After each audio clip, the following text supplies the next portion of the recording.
In today's video, I'm going to teach you how to format the tooltip in Tableau. Tooltips are the little info cards that appear when you hover over a mark in your view. A well-formatted tooltip can make your chart much easier to understand by highlighting the right numbers and giving quick context without clutter. Start by opening your worksheet and selecting any mark. On the Marks card, click the Tooltip button to open the Tooltip editor.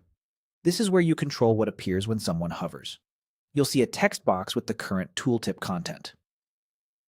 Think of this like a mini text editor that supports rich formatting. In the editor, type the message you want your audience to see. Keep it concise and scannable. You can make important labels bold and adjust the font size so key numbers stand out. For example, a short heading in a slightly larger font can draw attention, while details below it can stay regular size. Aim for contrast without overdoing it. Readability is the goal. If your tooltip looks crowded, add simple line breaks to separate sections and keep similar items grouped together.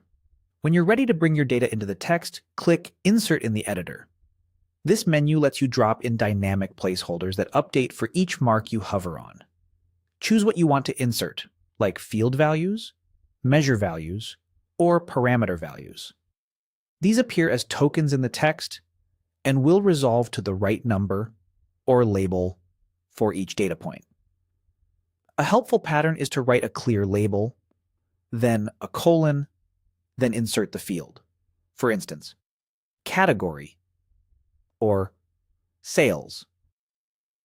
Placing each item on its own line keeps things clean. If you need consistent units or decimal places, handle that in the field's number format so the tooltip always looks polished. As you fine-tune, click Apply to preview your changes without closing the window. This is great for checking spacing, font size, and whether your labels read naturally. If a line feels too long, shorten the label or reduce the font slightly. Once everything looks right, click OK to save your tooltip formatting. That's it. You clicked Tooltip to open the editor, customized the text and formatting, used Insert to add dynamic fields, chose exactly what to include, and confirmed your changes with Apply and OK. With a few thoughtful tweaks, your tooltips will guide viewers effortlessly to the insights that matter.